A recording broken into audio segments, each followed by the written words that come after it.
I'm very picky about my shave ice, and it has to be shave ice or ice shave. Lose the D. No D. If it has a D, that's not correct. That's not the right thing. This is the Exploring the National Parks podcast with Dirt in My Shoes. My name is Ash, and I'm a former park ranger and the founder of Dirt in My Shoes. I think that the parks are best seen from the trail, and I'm here to make national park trip planning easy. And I'm John. I carry the kids on the trails, I tell stories, and notice all the things that Ash doesn't care about much, like rocks. Join us as we show you around America's spectacular national parks. We're sharing our favorite places, fun facts, adventures, and misadventures. And we'll even throw in a little trip planning. Let's start exploring.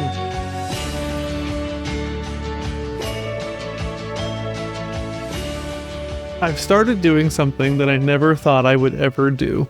I have been watching YouTube on my big screen television. A lot of people do that. I know, but for me, I never thought I would use it outside of like my cell phone or my laptop computer. But I finally have started using YouTube on my big screen TV for one specific purpose, and it drives Ash crazy. And it's because I'm watching deep fake Qui-Gon Jinn and Obi-Wan Kenobi and Anakin Skywalker watching and reacting to their own shows and movies. It's going through our house all the time. Every night I have to listen to him laughing on the couch to these stupid Star Wars movies. Oh my gosh. I never thought I would just watch. We've talked about it in other podcast episodes, how I dislike reaction videos, but for some reason, reacting to Qui-Gon Jinn and Obi-Wan Kenobi is just hilarious. Them watching their own movies and commenting is so funny. I really feel like you've hit a whole new level of nerd with this. But it is pretty fun to listen to you laugh.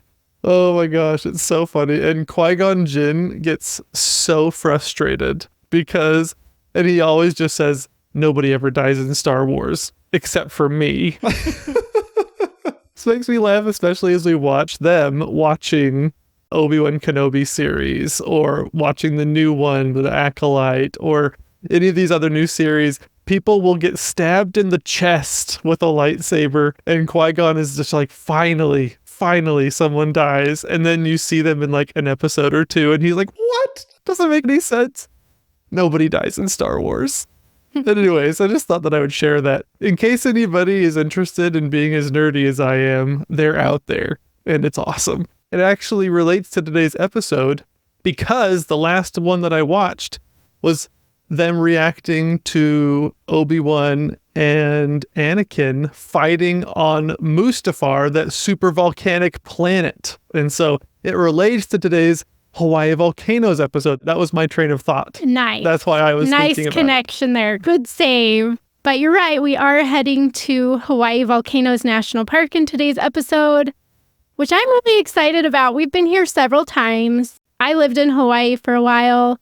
My family loves traveling to Hawaii, so we go there pretty often, actually. And like my dad is obsessed with the Big Island. He loves the Big Island. And so our latest vacations really have been centered more around the Big Island anyway. Right. Which is where you find Hawai'i Volcanoes National Park. It's so great. It's so fun. And I never experienced this until I married into her family and then went along with them to the Big Island. And it was really fun for me to experience it after they've been there many, many times.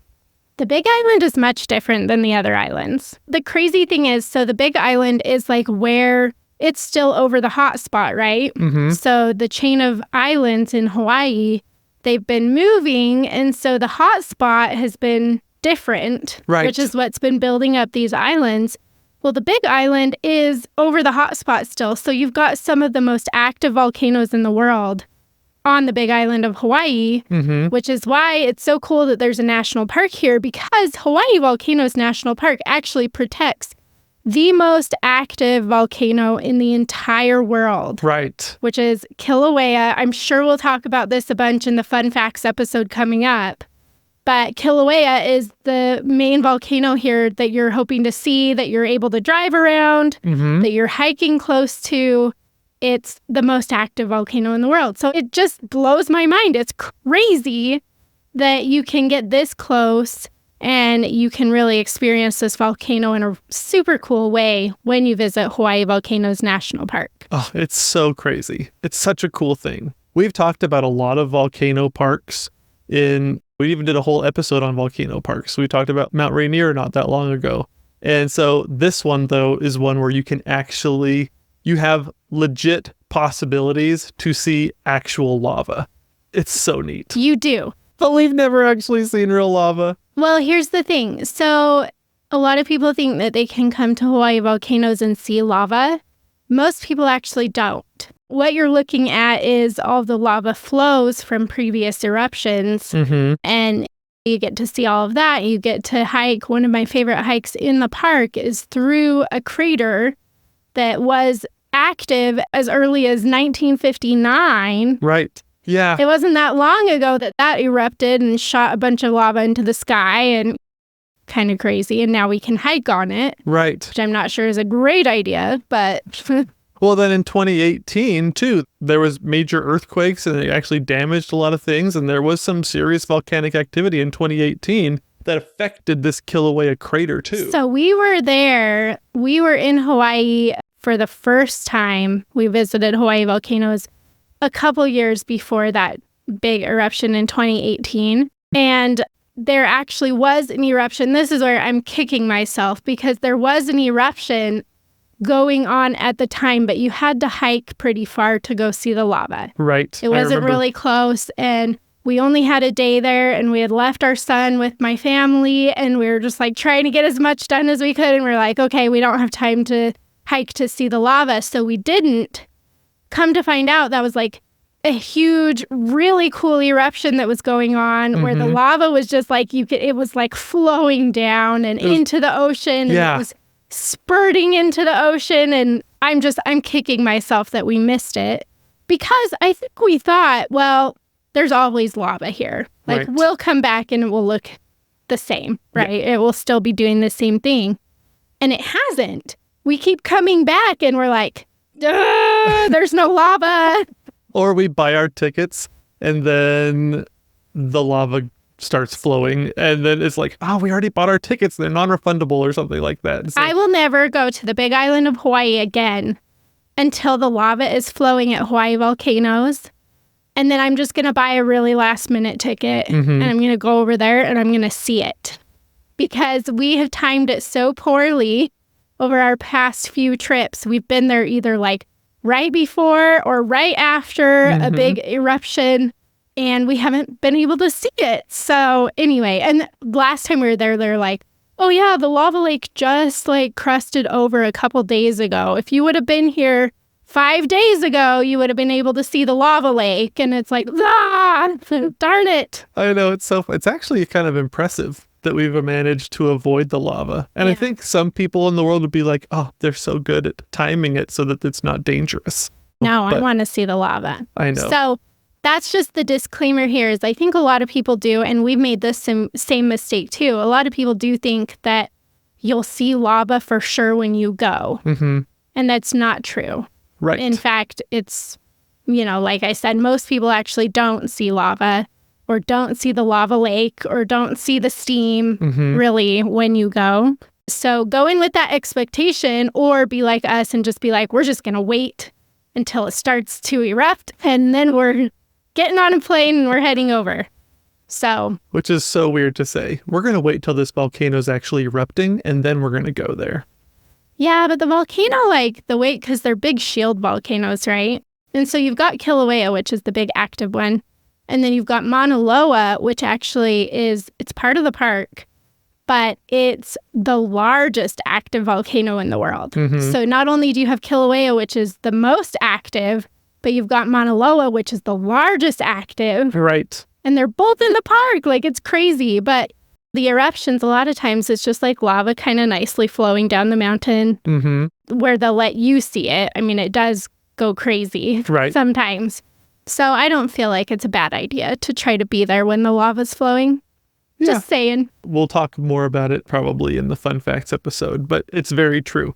The lava here and the explosions and the eruptions are way more mild than you will find at like Mount St. Helens and stuff like that. Yeah. So it's okay to go there when it's erupting. Totally fine. I think there are a lot of people like us who are hoping to see lava when they go. Now, we did get to see the lava lake the first time. Yes, actually. we did. So we didn't hike out to where the lava was super flowing, but the lava lake in Kilauea was red. You could see the lava down in there. So that was cool. Right. So where should we start? So let's start on the Crater Rim Drive because that is where that overlook is if you want to see the lava lake. Yes.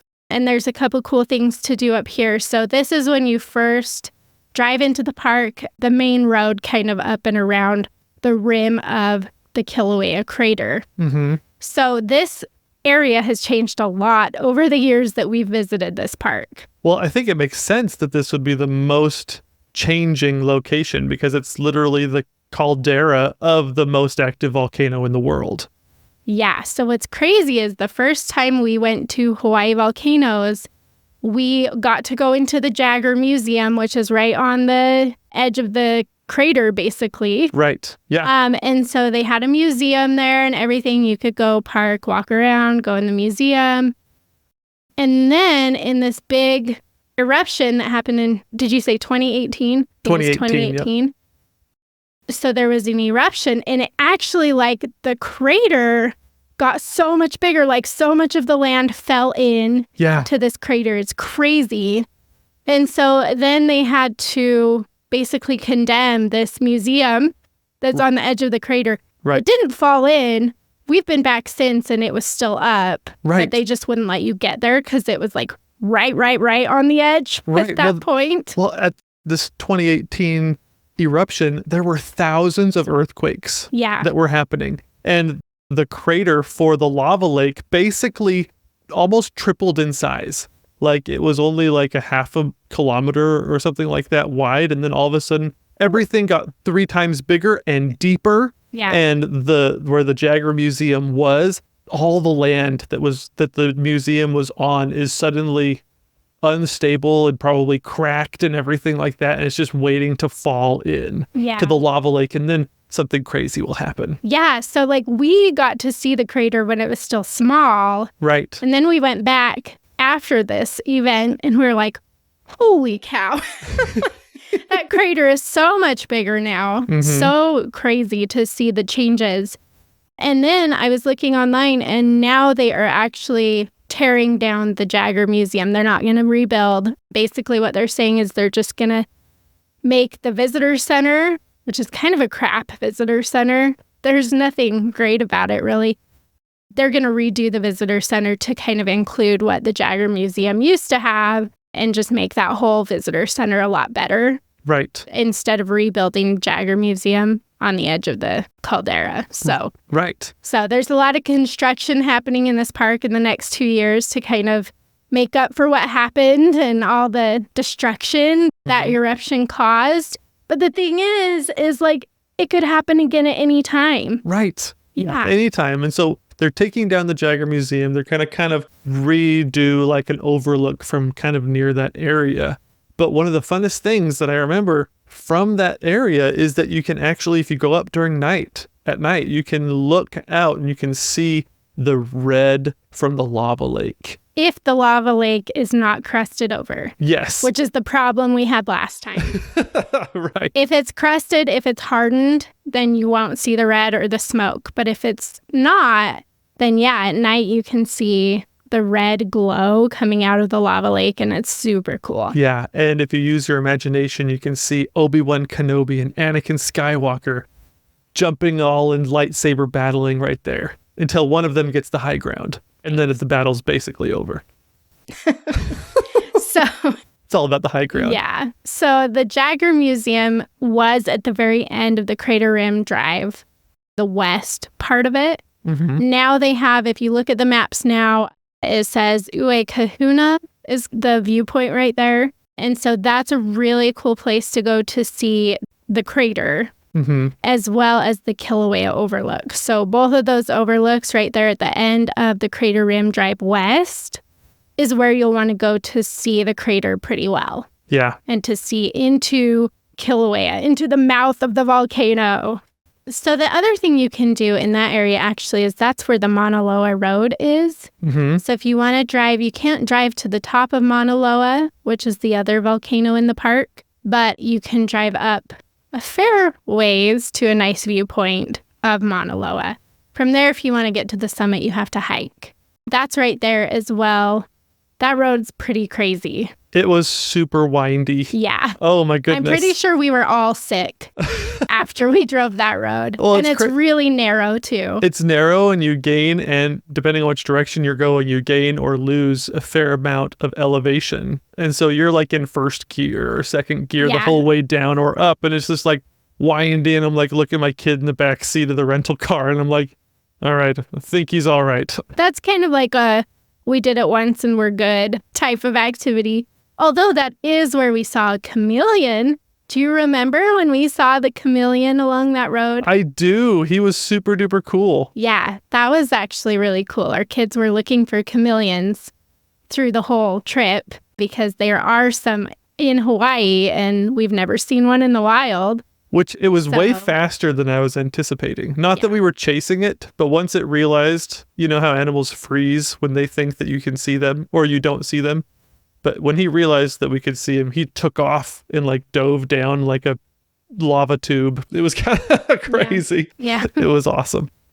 And then continuing as you work your way back towards the visitor center on that Crater Rim Drive, that's when you'll hit like the steaming bluff, which I really like. That's fun because there's a lot of steam coming up. Especially, that's a good stop if the lake is not steaming. Right. And you're wanting to feel like you're on a volcano. Yeah. Then you can stop at Steaming Bluff, and that has steam coming out from the fissures and the cracks in the rocks. And that's a really fun little trail. Yeah, it was neat because then you realize when you're on Steaming Bluff how I think we have the illusion that the lava and the magma, all the power is far away in the crater. But when you're on the Steaming Bluff, the illusion is taken away and you're like, ooh, even right here where I'm standing is really affected by all the magma and the lava. So something could happen here too. But it's just really neat because you realize you're in this living landscape that could change at any moment.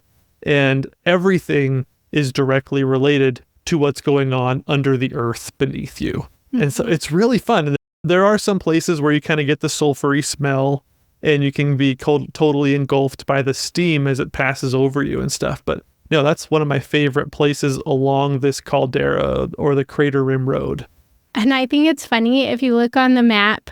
So you've got Wahine Kapu, which is the steaming bluff. That's the one we're talking about.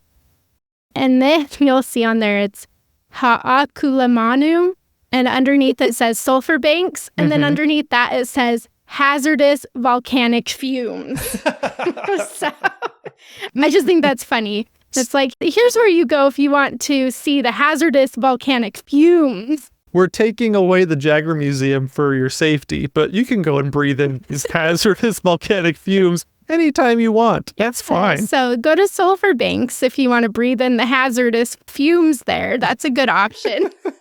I've always wanted to breathe in hazardous fumes. I just think it's funny. It is awesome. It's part of the volcano experience, I guess. I would like to take a moment and go ahead and compliment Ash on her pronunciation of all of these Hawaiian names because it is something that I always struggle with. I have no idea what vowel, long or short or whatever I'm supposed to do with any of these names. I'm trying. Not perfect. It is a little bit daunting, I think, when you go to these Hawaii parks and it's like, look at all these words that I can't say. But beyond the hazardous volcanic fumes, that's when you'll hit the Kilauea Visitor Center, the Volcano House, like all the stuff that's kind of right there at the entrance of the park. Right.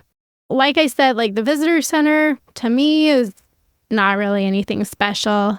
The Volcano House, that's the lodge that's in the park. And it is really cool, actually, because it's on the edge of the caldera. So, if you're eating dinner at the lodge or something, like you are looking out right at Kilauea. You're watching the lava lake. Like, we've seen smoke and steam coming out from there while we're eating dinner. So cool. It's pretty cool.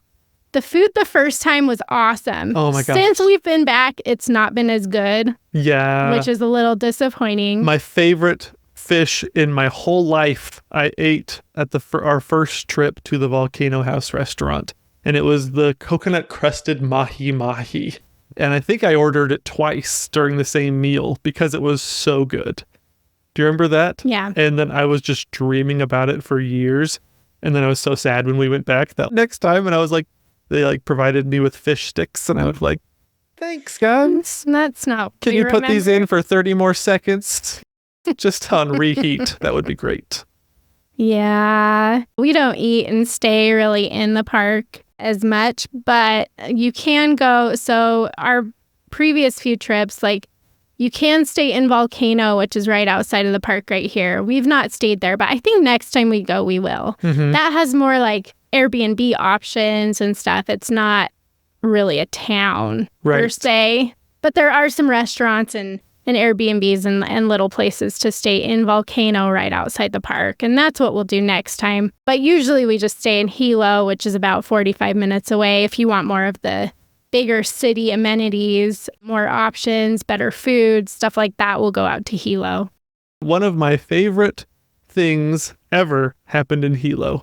And that was when you introduced me to the best shave ice I've ever had in my life. Do you remember that? Listen, like, you have not... Do I remember that?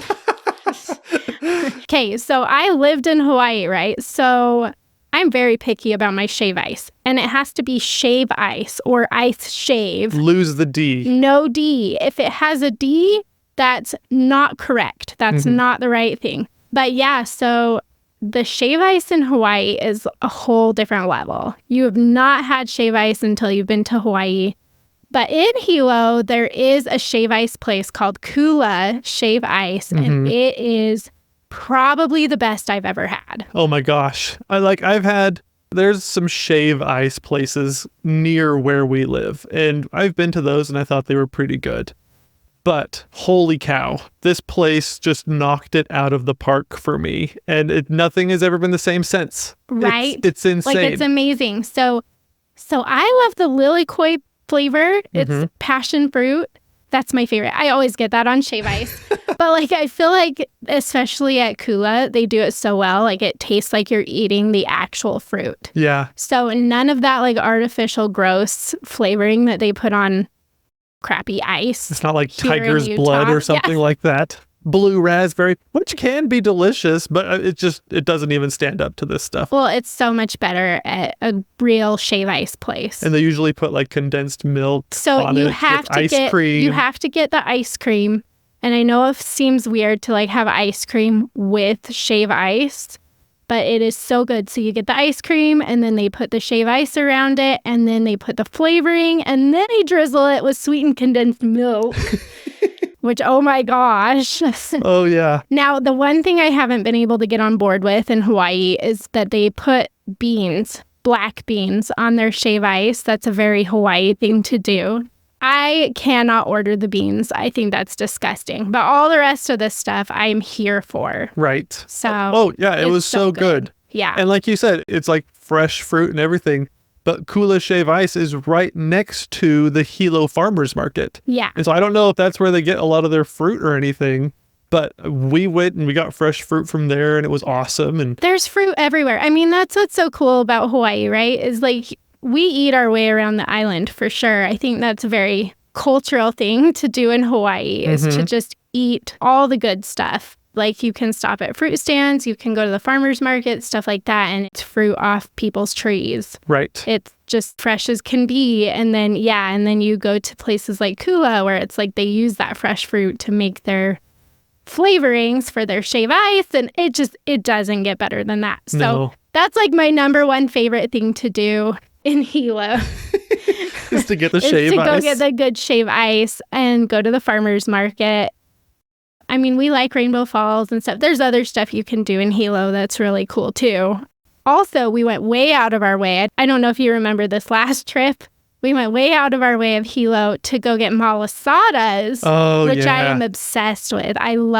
So I'm always looking for the best donuts whenever we travel. I am a donut queen. I love donuts so much. In Hawaii, they have something called the malasada, which is like a fried dough ball, basically. It's so funny. You said we went way out of our way.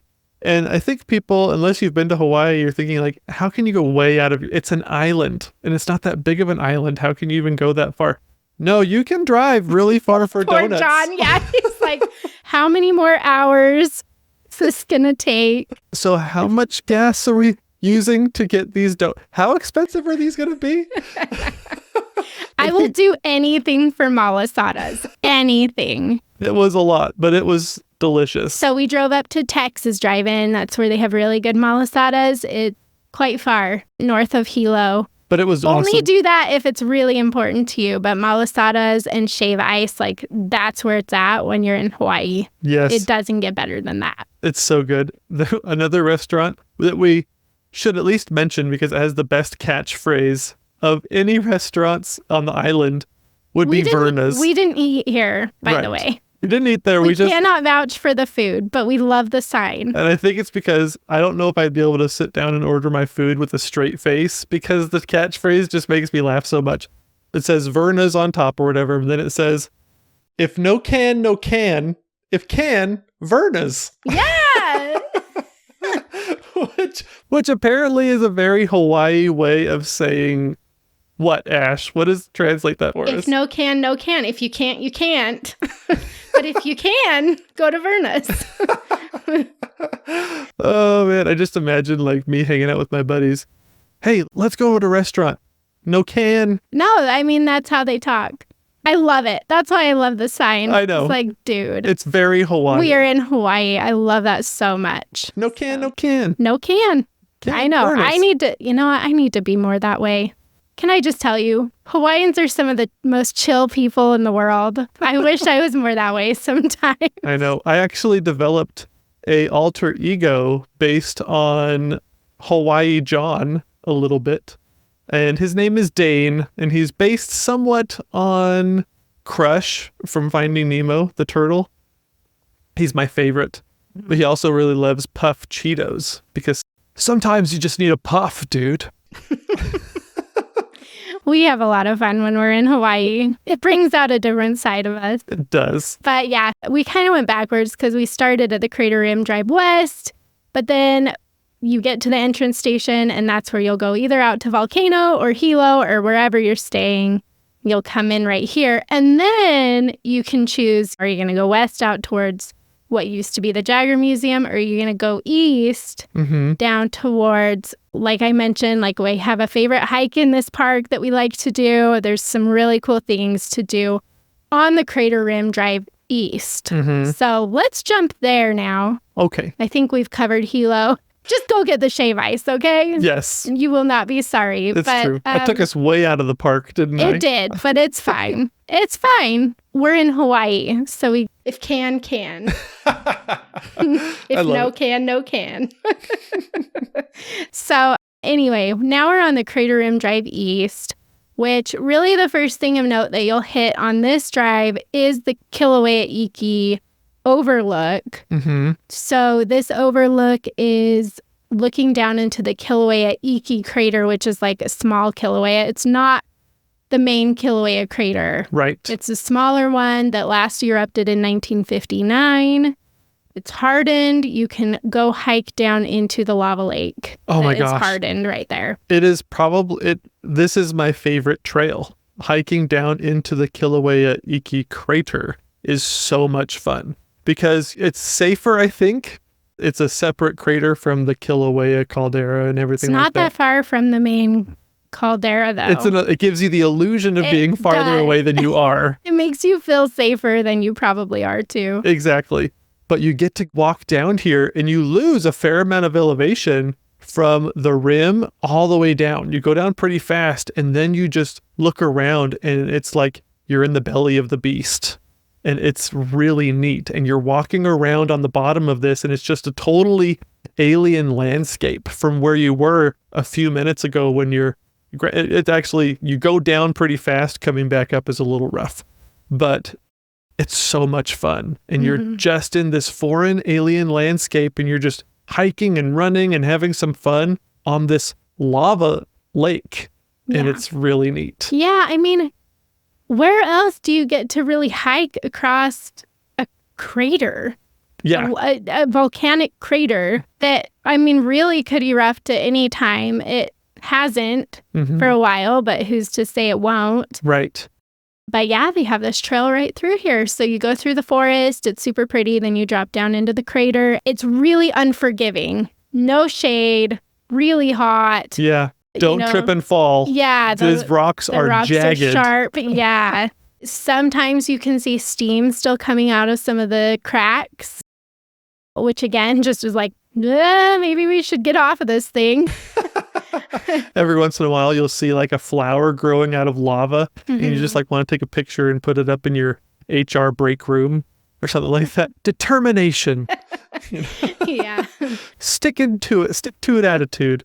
But it's a lot of fun. It is hot though, and so you'll want to make sure that you bring a lot of water because you're being baked from both sides. Yeah. The sun above, and then all this lava below is absorbing and then radiating the heat right back at you. Yeah. It's so cool, though. I think that's my favorite trail in the park as well. Yeah. It's really fun. It's 4 miles. You lose about 400 feet of elevation when you're dropping down into the crater, and then you've got to hike back out, but it's totally worth it. It's true. The whole time you're hiking on it, you just got to keep your eye looking over your shoulder to make sure that the great eye doesn't see you. Right. Actually, it does feel that way. It totally feels that way. Or you're looking behind to make sure that Gollum doesn't jump at you with a rock. Clever of habits to climb so high. I love that one. Yes. I love that one so much. The other cool thing that's right next to Kilauea is the lava tube, Nahuku. That is exactly what it sounds like. It's a giant lava tube, but you can actually hike through it. Right. So it's really cool. Oh, it's so neat. You go from jungle, and then all of a sudden you're in this, it looks like you're in a giant wormhole is kind of what it looks like. And you go through it. And I don't remember exactly the experience, but I remember I either scared you or I scared our son really bad in this tube.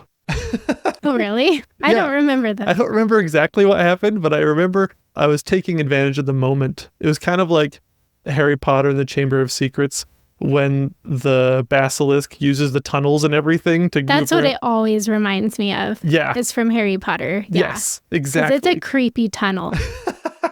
Especially after Fox the Phoenix blinds the basilisk and Harry's like going through all the tunnels and all the sewers basically to escape the basilisk. That's what it seems like. And so at any moment, you have to use a mirror to look behind you. Right. Something like that. Because it's better to be petrified than dead. Yeah, I would say so. Exactly. It's really fun. And it's a short walk.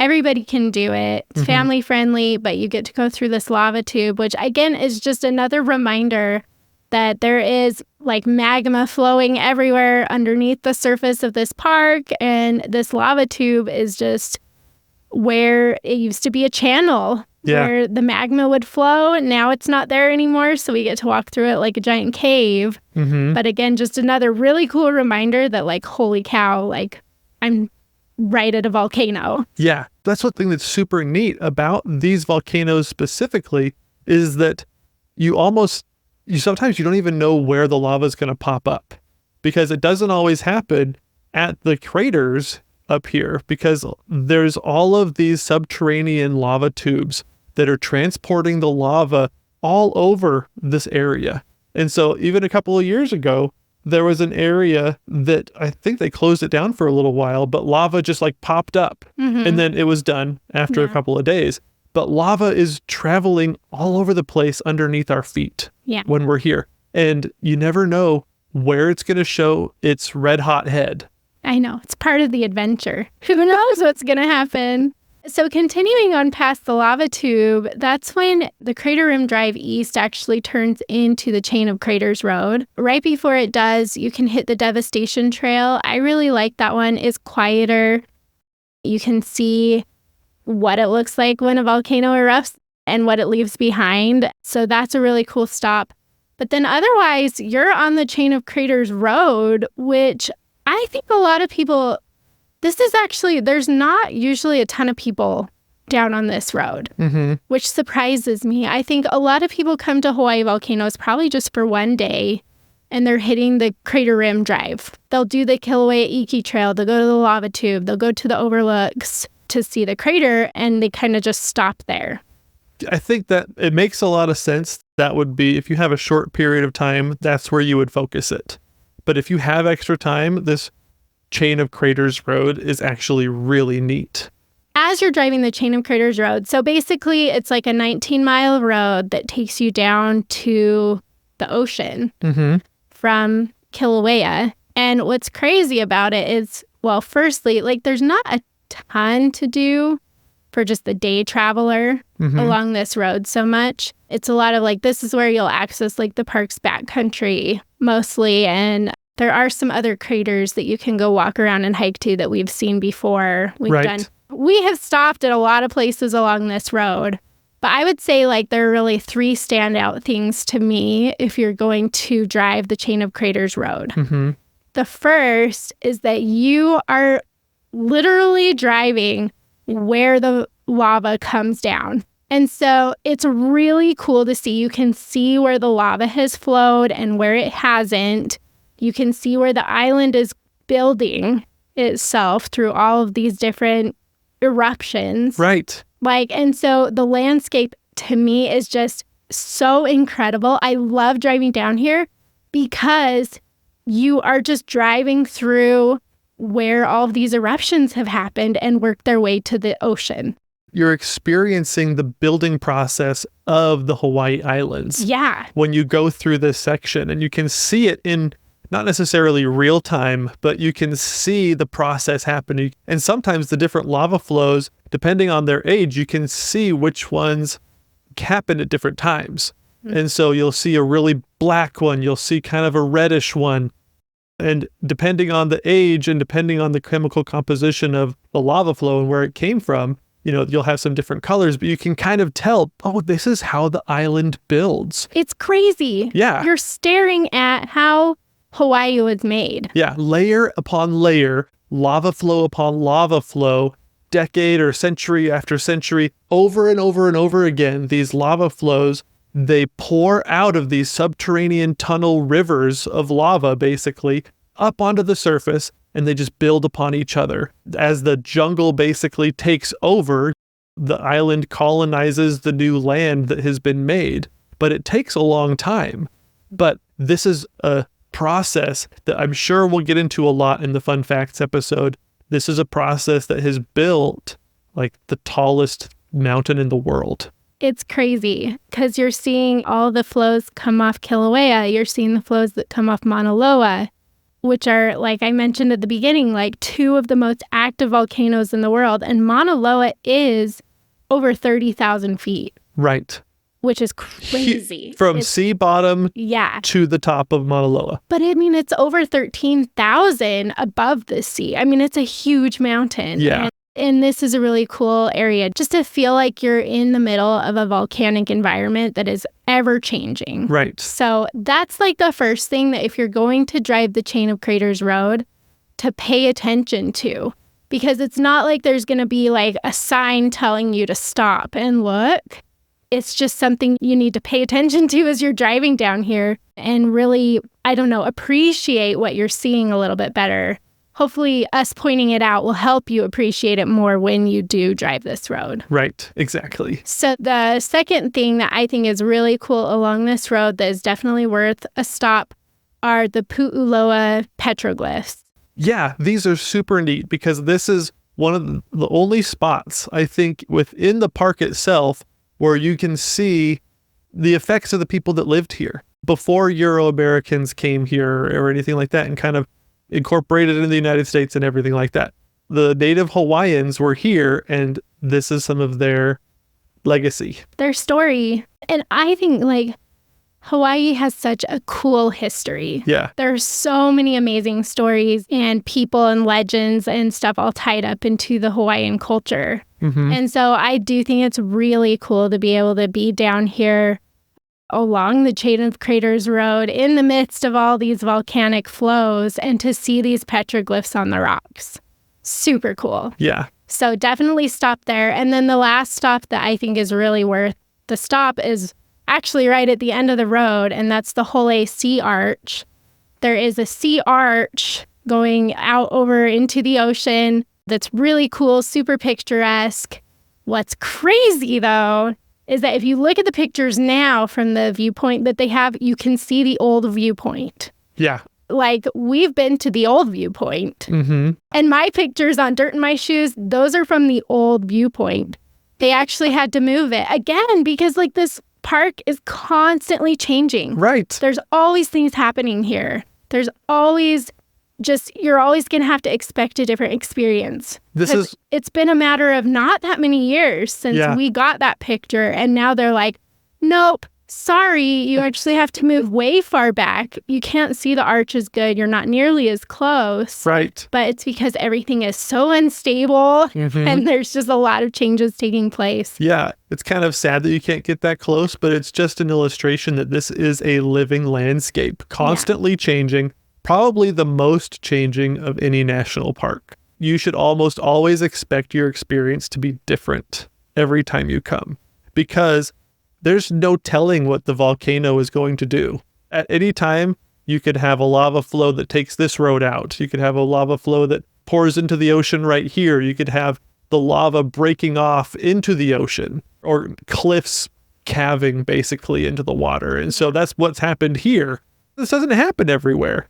Well, and along that note, even the other volcanic national park in Hawaii, Haleakala, which is on Maui, is completely different than Hawai'i Volcanoes National Park on the Big Island because, again, that hot spot, like those most active volcanoes right now, you absolutely never know what you're going to get. As I've mentioned, we've been there several times. We keep going back. We love it so much. And it's different every single time. Sometimes this is open. Sometimes this viewpoint is moved. Sometimes this building no longer exists. You know, it's like, it's crazy to think that that happened in such a small span of time since we've started visiting this national park. Right. In our adulthood. It's true. A lot of these other national parks that we visit all the time, like everything is exactly the same every time we go. Every time I get on the Hawai'i Volcanoes website, I'm like, wow, that's closed. Or it's like, I can't keep up. Every time we go, it's totally different. The sign maker for Hawai'i Volcanoes National Park. He will never be out of a job. So, you know, we had you make that sign last week. We're going to have you remake it with an arrow going a different direction. Okay, got it. Well, Cha-ching. And last time we recorded an episode on volcanic national parks, and we'll link that in the show notes if you want to go listen to it. It's a really cool episode. But we recorded the episode, and before we even released it, Mauna Loa in Hawaii volcanoes started erupting again. Right. And it was just like, we had to put like a disclaimer at the beginning, like, we said in the episode that it hadn't erupted since whatever year, 1984, I think it was, or something. But guess what? It's like erupting this week. So it was so funny. That's what makes this park so cool, I think, is like it's different every single time. You never know what you're going to get. You know you're going to go and see Mother Nature at work, like building land. Literally building land in the middle of the ocean. There are serious creative forces happening here, like intense creative forces. You want to know how the universe was created or whatever? Want to know how continents were made and tectonic plates and this is ground zero. You want an example? You come to Hawai'i Volcanoes National Park, and it's awesome. And that's one of the reasons why this, Chain of Craters Road is so cool, because you can observe it. You just have to look through a certain lens to realize what you're seeing. And once you do, you're like, everything changes. You notice things that you probably wouldn't have noticed. And you're like, oh my gosh, look at that lava flow. That's got a different color. Oh, or see how that lava flow covered that one. Look at the elevator. Wow, there's so much going on here. So much going on here. And like I said, a lot of it you can't even see because it's happening underneath the surface. but not that far under the surface to make you feel comfortable. Yeah. It's keeping you on your toes. Yes. But I think that's pretty much the park. It's not a huge national park. Right. It's larger than life in that it's constantly changing and exploding and erupting.